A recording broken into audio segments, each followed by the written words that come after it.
Sabéis que desde el 26 de marzo de 2009 el Parlamento Europeo le dijo a España que tenía que cambiar la ley de costas y nadie se movió excepto la plataforma que redactó un proyecto de ley de reforma que lo voy a explicar a toda velocidad y no entero porque no hay tiempo. Creemos que se deben modificar las definiciones legales de la ribera del mar. Actualmente la definición de zona marítimo terrestre está fijada en el alcance de la mayor pleamar o de los mayores temporales conocidos, en contra de una tradición pacífica, simpaticísima y que no ha dado ningún problema durante 108 años, desde 1880 hasta 1988, que era la definición de zona marítimo terrestre como la zona donde alcanzan los mayores temporales, corrijo, los temporales ordinarios. La diferencia de una a la otra es la siguiente. La que había. Cuando yo me refiero a los temporales ordinarios, estoy barajando criterios de seguridad jurídica porque todo el mundo sabe hasta dónde llega el temporal ordinario. Cuando yo me refiero a los mayores temporales conocidos, estoy siendo víctima de la naturaleza y estoy introduciendo un criterio de inseguridad jurídica. Recuerdo que la Constitución garantiza lo primero, es decir, la seguridad jurídica, porque no se sabe cuándo va a saltar un temporal extraordinario. En noviembre del 2001 tuvimos uno gordísimo en Valencia que hizo retranquear deslindes que incluso estaban en trámite con propuesta de deslinde, y esa propuesta de deslinde se metió más para adentro. Uno de ellos es el caso de Oliva, que se acaba de comentar.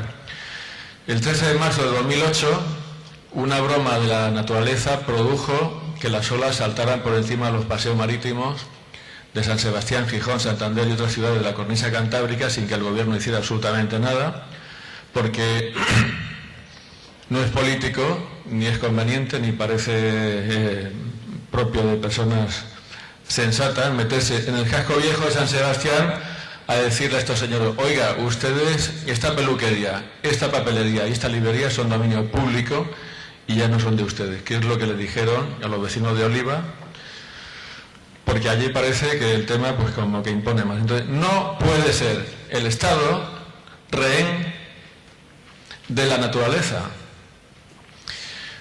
No puede quedar todo un país en entredicho y el gobierno en ridículo porque las olas salten el paseo de San Sebastián. Con lo cual, todo esto se resuelve retornando a una definición que era la definición de la Ley de Costa del 69. Zona marítimo terrestre definida por el alcance del temporal ordinario. Y así volvemos a la seguridad jurídica y todos contentos. ¿Cambia la diapositiva, por favor? Si puede ser. ¿Se cambia o no? ¿Y cómo funciona esto? ¿Aquí? Bueno, esta es la propuesta. Una vez me escribió un correo una catedrática de Derecho Administrativo de Puerto Rico y me dice que ellos están funcionando con la Ley de Costas del 69 de España, pues su Ley de Costas de allí, y mantienen esta definición. Entonces nos ahorraremos todos estos sobresaltos que estamos teniendo nosotros y que está teniendo también el gobierno, que no sabe cómo explicar por qué allí no hace un deslinde, en San Sebastián me refiero.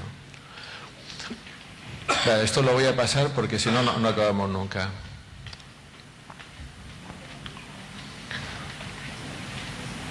La definición de playa consideramos que también habría que cambiarla, porque la playa está definida en el artículo 3.1b de la Ley de Costa de una manera tan extensiva que sin ningún problema podíamos fijar el dominio público. Creo que hoy ya lo han dicho aquí, en Toledo, en Madrid, donde se quisiera, porque la playa viene definida como depósito de materiales sueltos de origen natural o artificial y de origen marino o de origen terrestre. Y como todo o casi todo son materiales sueltos, pues nos podríamos poner estrictamente donde quisiéramos, que es lo que están haciendo, por cierto, los responsables de la gestión de costas, poner el deslinde donde quieren. Para ponerle coto a esta situación, considero que deberíamos de volver a una definición que fuera parecida a la de la Ley de Costas del 69, que más o menos se puede decir que definía legalmente la playa con arreglo a lo que se considera el concepto popular de lo que es una playa. Una playa, una zona que tiene materiales sueltos que tienen que ser de origen material y marino. Uno de los problemas que hay ahora es que si la demarcación de costas hace una regeneración de la playa o de un espacio que no sea playa y tira arena en ese espacio se transforma en dominio público natural, porque la ley de costas actual con esta redacción contiene una contradicción lógica importante, que es llamar dominio público natural a un depósito de arena artificial. Y esto está reconocido así tal cual. Y está pasando, ¿eh?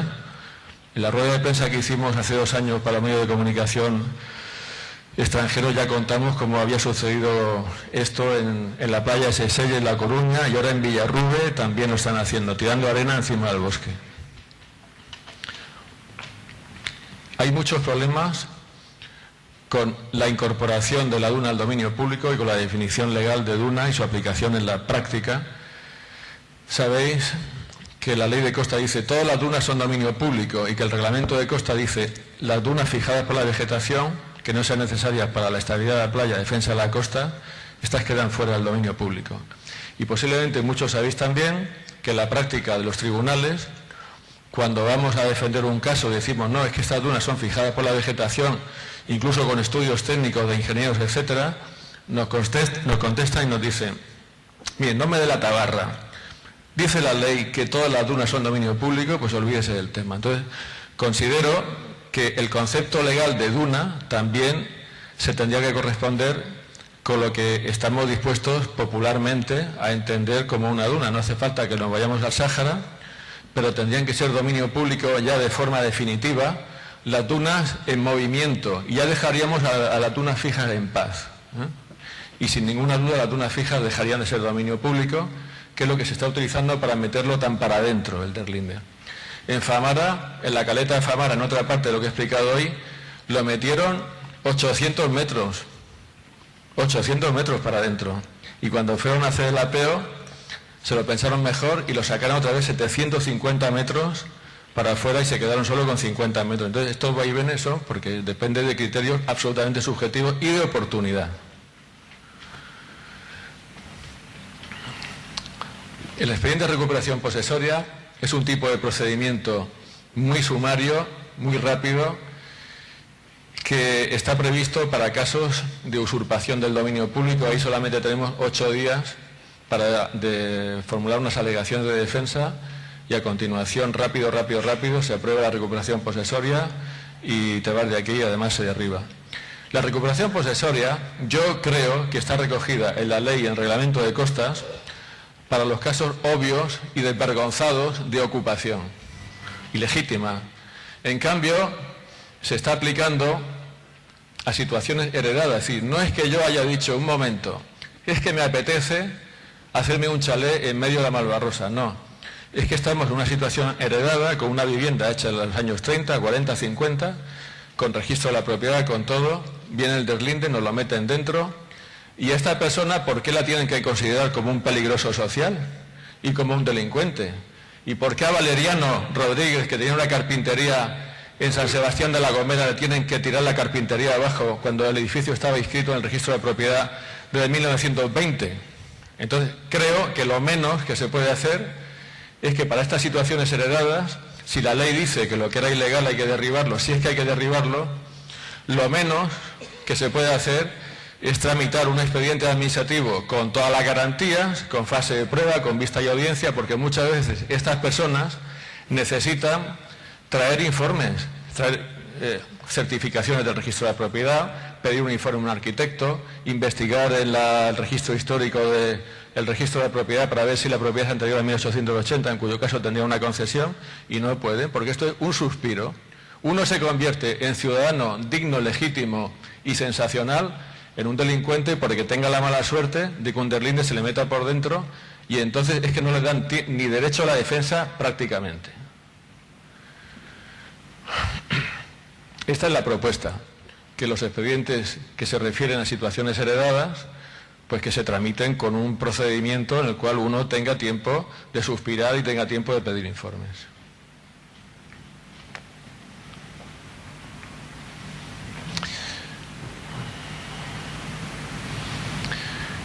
Hay un problema que todo el mundo conoce con la regresión marina, que a menudo tiene lugar como consecuencia de los obstáculos a la corriente que aporta los áridos, puertos, espigones, encauzamiento de los ríos y todo esto. Cuando pasa esto, y pasa continuamente, la Administración de Costas está actuando con perfecta indolencia, diciendo, bueno, a mí esto me da igual que sea una regresión y que sea una regresión artificial. Yo meto la línea para adentro y a mí usted que no me cuente. Entonces, esto no se puede tolerar porque los ciudadanos no hay ningún motivo para que estén soportando las consecuencias de la negligencia de la Administración cuando no acomete las obras necesarias para mantener la costa en su estado original. Por lo tanto, la reforma sería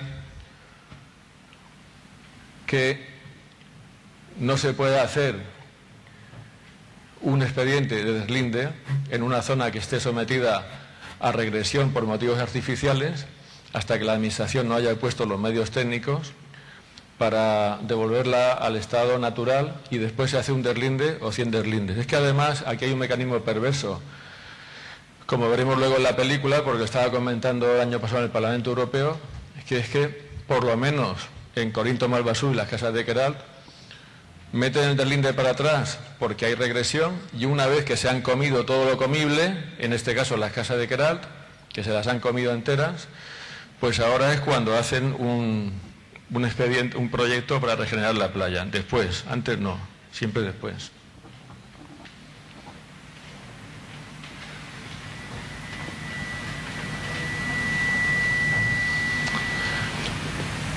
Grave inconveniente de cómo se está más que regulando, gestionando el tema de los deslindes, es lo que he dicho antes.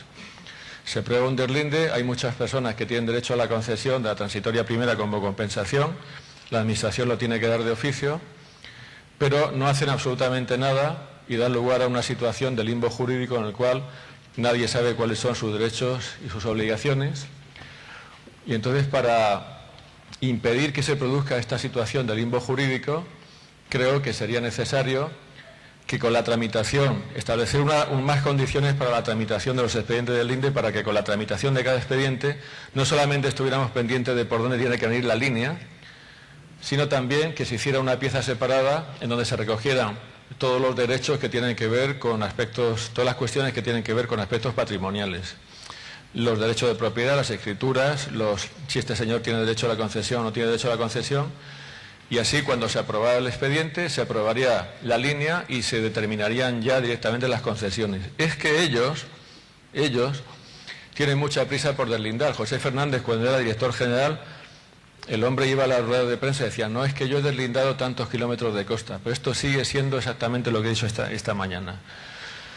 Se lo dejan todo por hacer, se dejan la cama sin hacer, se deja la habitación desordenada. Van a la rueda de prensa, duchados, peinados y con el traje limpio y con las gafas bien limpias, explican todo de todo, pero se lo han dejado todo sin hacer y sigue sin hacer. Entonces, como el voluntarismo parece que no sirve de mucho, porque la Administración es que no se corrige, pues creo que sería necesario introducir la regulación legal, porque si no, vamos a seguir igual que no lo hacen. Y no sé si habéis visto cuando hace año y medio la ministra anunció en el diario El País el programa de reconocimiento de derechos de los afectados a la ley de costas, con mucho bombo, y eso no era más que el dar las concesiones que tenían que haber dado hacía 12 años, 15 años o 20 años, y no lo he visto. No lo he visto, lo anunció en el diario El País y ahí está.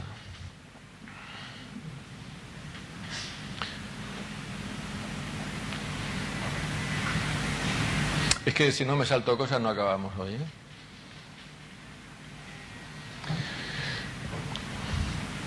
Diferencias que se pueden establecer entre primeros auxilios y cirugía estética.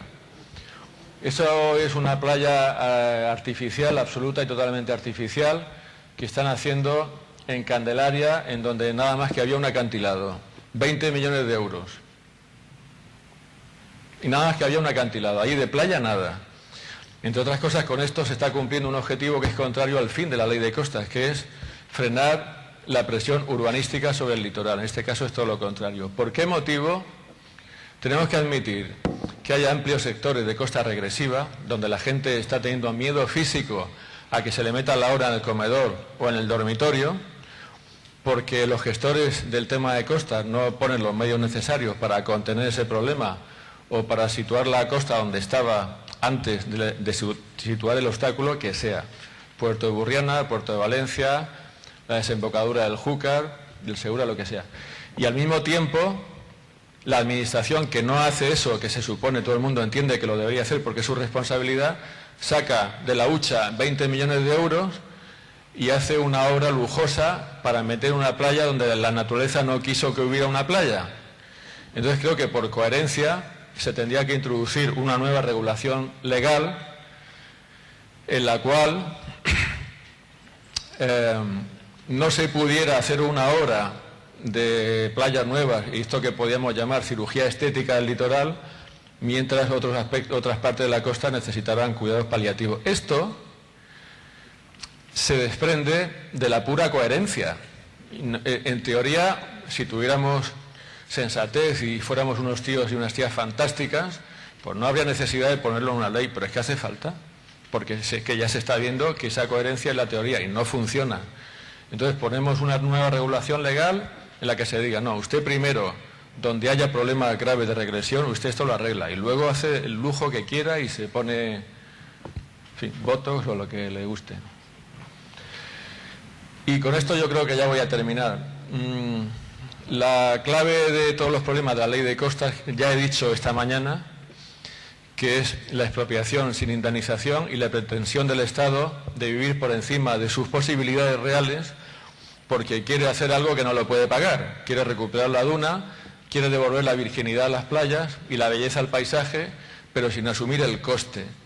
Entonces, tenemos que enfrentarnos con la realidad de que esto es una expropiación forzosa que debería tener el mismo tratamiento que todas las demás expropiaciones forzosas, que es una indemnización en dinero. Entonces, vamos a acabar con el tema. Esta es la propuesta. Esto será muy difícil que lo admitan, pero nosotros lo proponemos.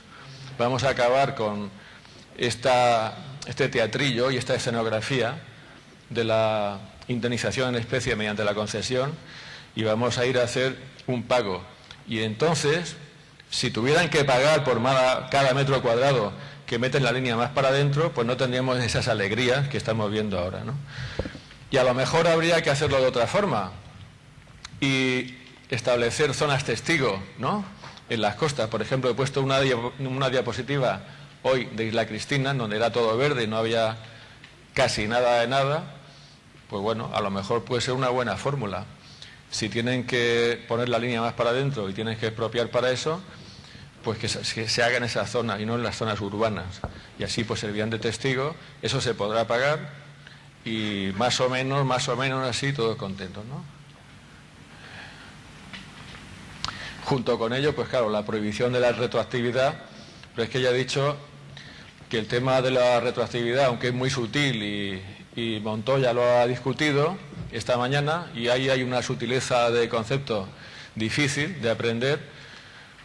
Cuando meten la línea para adentro, te cogen tu casa y te dicen tu casa está en el dominio público y se te aplica la ley y ahora te la quitamos, eso es una aplicación retroactiva, pero es que realmente esa fórmula es la que está sustituyendo a lo que debería ser la fórmula correcta, que es decir, tenemos una situación de interés público, que es que este espacio es público, porque lo dice la Constitución y lo dice la ley, pero usted tiene que ser indemnizado, y si hubiera un sistema de indemnización normal y corriente y moliente, o más o menos parecido a lo que vemos en la ley de expropiación forzosa, ya se acabaría el tema de que si la ley se aplica retroactivamente o no retroactivamente, ¿no? Y se acabaría ya con esto. Bueno, ya está. Se acabó. Esta es la propuesta. Esta propuesta se la mandamos a todos los partidos políticos. Esto lo hicimos ya hace 2 años, ¿eh? Y yo me hice unos viajecitos y me fui a hablar con Convergencia y Unión a Barcelona, estuve en el Congreso hablando con el PP, lo tiene Coalición Canaria también. El proyecto lo tiene el director general y lo tiene el PP y lo tiene dentro del PP Leticia Díaz, que es la senadora de Santander, que llevó adelante la reforma de la ley de costas el otro día, mínima, pero reforma en el Senado. Entonces Leticia Díaz dice que ellos valoran ese texto y que les parece una buena base de trabajo, lógicamente no lo van a llevar así, a aprobar, una buena base de trabajo para que el Partido Popular en la siguiente legislatura, y vamos a ver si a ella le hacen caso, porque hay sensibilidades distintas en el PP, acometa una reforma en profundidad de la ley de costas, pero empezando desde el principio de la legislatura. La cuestión es si ellos se aclaran o ellos no se aclaran. Yo creo que aparte de reformar la ley de costas, habría que hacer alguna cosa también en el reglamento, que no es tan difícil porque esto lo puede hacer el Gobierno, y sobre todo hace falta un cambio en las actitudes, hace falta un cambio en la impronta que les han hecho a los funcionarios responsables de la gestión de costas, para que entiendan que los ciudadanos son personas que son dignas de respeto. Y posiblemente esto exigiría algunos cambios en sitios clave de la Dirección General de Costas, que esto es otro debate, pero con toda esta ensalada yo creo que al final el tema vamos a conseguir llevarlo al sitio. Gracias, ya está.